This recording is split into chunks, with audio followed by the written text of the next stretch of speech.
அனைவருக்கும் Ponni cooking channel சார்பாக இனிய வணக்கம். நாம் இன்றைக்கி பார்க்க போகிற டிஷ் என்ன அப்படின்னு வந்து பார்த்திங்கன்னா பெங்காலி ஸ்பெஷல் மிஸ்டி டோய் தான் பார்க்க போகிறோம்.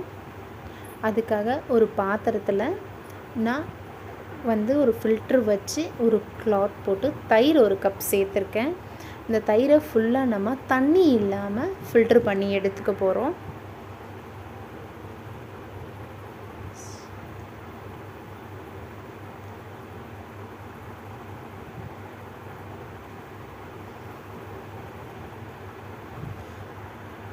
இந்த மாதிரி ஃபுல்லாக அதை க்ளோஸ் பண்ணிவிடுங்க. அது மேலே லைட்டாக ஒரு வெயிட் வச்சுருங்க. அந்த மாதிரி ஒரு 20 நிமிஷம் வைக்கும் போது அதில் இருக்க தண்ணி ஃபுல்லாகவே கீழே அப்படியே வடிஞ்சு வந்துடும். உங்களுக்கு நமக்கு கெட்டியான தயிர் கிடைக்கும் உள்ள.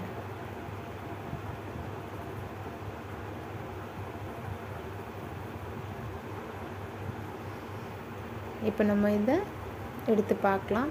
இதில் வந்து பார்த்திங்கன்னா எவ்வளோ வந்து அடியில் தண்ணி வந்து இருக்குது பாருங்கள், அந்த தயிர்லேருந்து வடிஞ்ச தண்ணி. இதை இப்போ நம்ம ஒரு பாத்திரத்தில் மாற்றிக்கலாம். பார்த்திங்கன்னா கெட்டியான தயிர், அந்த தண்ணி ஃபுல்லாக வடிஞ்ச தயிர் கிடச்சிருக்கு. இப்போ ஒரு கடாயில் 2 டேபிள் ஸ்பூன் அளவுக்கு சர்க்கரை எடுத்திருக்கேன். இதை தண்ணி சேர்க்காமல் நம்ம அப்படியே மெல்ட் பண்ணிக்கணும். மெல்ட் பண்ணும்போது முக்கியமான விஷயம், ஹை ஃப்ளேமில் இல்லை, லோ ஃப்ளேமில் பொறுமையாக மெல்ட் பண்ணுங்கள்.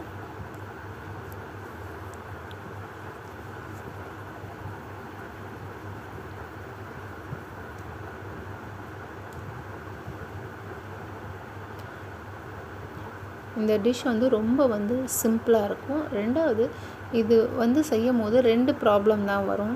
என்ன அப்படின்னு வந்து பார்த்திங்கன்னா, தயிரில் சரியாக தண்ணி வடியாமல் இருந்தாலும் இது கெட்டியாக வராது.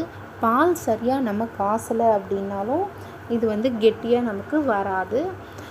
அதை வந்து நம்ம வந்து தயிர் கரெக்டாக நம்ம தண்ணி எடுத்துட்டோம், தயிர்லேருந்து கரெக்டாக நம்ம தண்ணி எடுத்துகிட்டு பால் நல்லா திக்காக காசிட்டோம் அப்படின்னா கண்டிப்பாக இது வந்து பார்த்திங்கன்னா பர்ஃபெக்டாக வரும், எந்த பிரச்சனையுமே இருக்காது. இப்போ பார்த்திங்கன்னா சர்க்கரை வந்து உங்களுக்கு கொஞ்சம் கொஞ்சமாக அப்படியே கரைஞ்சிட்டு வர்றது நல்லா தெளிவாக தெரியுது.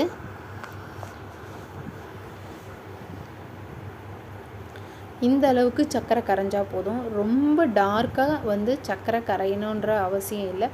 ஏன் அப்படின்னா அது வந்து ரொம்ப வந்து நமக்கு சாப்பிடும் போது கசப்பு தன்மை தந்துடும். இந்த அளவுக்கு மெல்ட்டாக இருந்தால் நமக்கு போதும். இதில் 1 கப் நம்ம பால் சேர்த்துக்கிறோம்.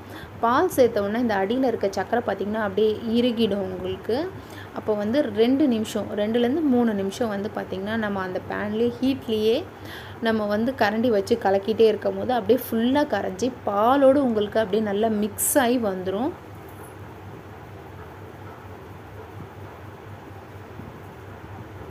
இப்போ கொஞ்சம் கொஞ்சமாக உங்களுக்கு கரைஞ்சி வர்றது அப்படியே தெரியுது பாருங்கள்.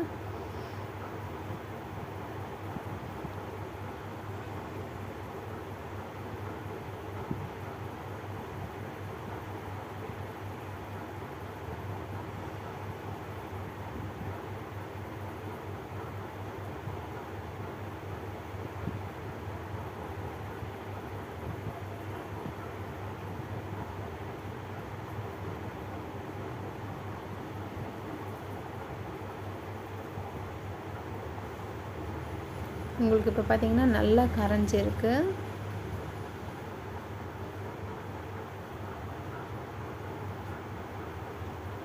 பால் வந்து குறைஞ்சது வந்து பார்த்திங்கன்னா 20 நிமிஷத்துலேருந்து 30 நிமிஷம் வரைக்கும் பால் வந்து நல்லா வந்து லோ ஃப்ளேமில் கொதிக்கணும்.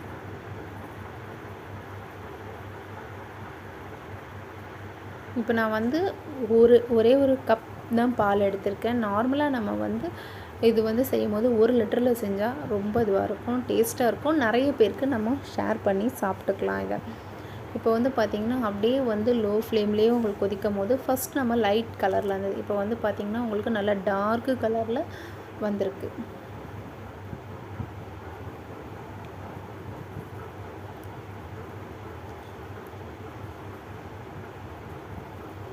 இப்போ இதை நம்ம ஃபுல்லாக ஆறிடணும். சூடாக இருக்கக்கூடாது, நல்லா ஆறிடணும். ஆறின பிறகு வந்து பார்த்திங்கன்னா நம்ம தயிர் வந்து தண்ணி இல்லாமல் எடுத்து வச்சுருக்கோம் பார்த்திங்களா, அதோட இதை வந்து சேர்த்து ஒன்றா நம்ம நல்லா மிக்ஸ் பண்ணிக்கணும்.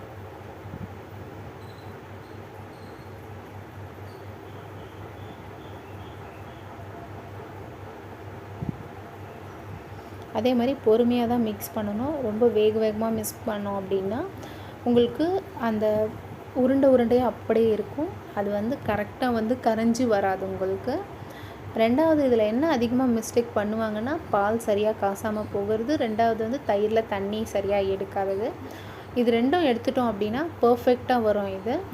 இன்னொரு ஒரு முக்கியமான விஷயம், இதை மண் பாத்திரத்தில் நம்ம ஸ்டோர் பண்ணி வச்சுட்டு அதுக்கப்புறம் சாப்பிடும் போது ரொம்ப வந்து டேஸ்ட்டாக இருக்கும். அதனுடைய அந்த மண் வாசனை இந்த தயிரில் இறங்கும் போது ரொம்ப ஃப்ளேவர் வந்து ரொம்ப நல்லாயிருக்கும். நம்ம சாப்பிட்றதுக்கு வந்து இன்னும் ரொம்ப டேஸ்ட் அதிகமாக இருக்கும். குழந்தைங்களுக்கு தாராளமாக கொடுக்கலாம். தயிர் பிடிக்காதவங்க கூட இந்த மாதிரி ஒரு டிஷ் செஞ்சு கொடுக்கும் போது கண்டிப்பாக சாப்பிடுவாங்க. இது பெங்காலியில் வந்து பார்த்திங்கன்னா ரொம்ப ஃபேமஸ். ரொம்ப வந்து சாப்பிடும் போது ஸ்வீட்டாக இருக்கும். நீங்கள் நார்மலாக உங்களுக்கு அது மண் பாத்திரம் கிடைக்கலன்னா நீங்கள் நார்மல் பாத்திரத்தில் செய்யலாம். இப்போ நான் நார்மல் பாத்திரத்தில் தான் செஞ்சுருக்கேன். இப்போ வந்து பார்த்திங்கன்னா சர்விங் பவுல்லே இப்போ டேரெக்டாக ஊற்றிட்டோம். இதை வந்து பார்த்திங்கன்னா லைட்டாக ஒரு கிளாத் வச்சு க்ளோஸ் பண்ணி ஒரு 4 hours அப்படியே விட்டுடுங்க.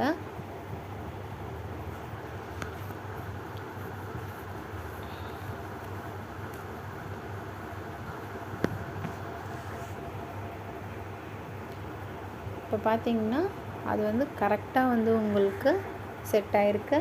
ரெண்டாவது அந்த பாத்திரத்துலேருந்தும் கீழே விழல. நம்ம பால் கரெக்டாக காசிருக்கோம். ரெண்டாவது தயிர்லேருந்து கரெக்டாக தண்ணி எடுத்துருக்கிறதுனால இந்த மாதிரி கரெக்டாக வந்திருக்கு டிஷ்.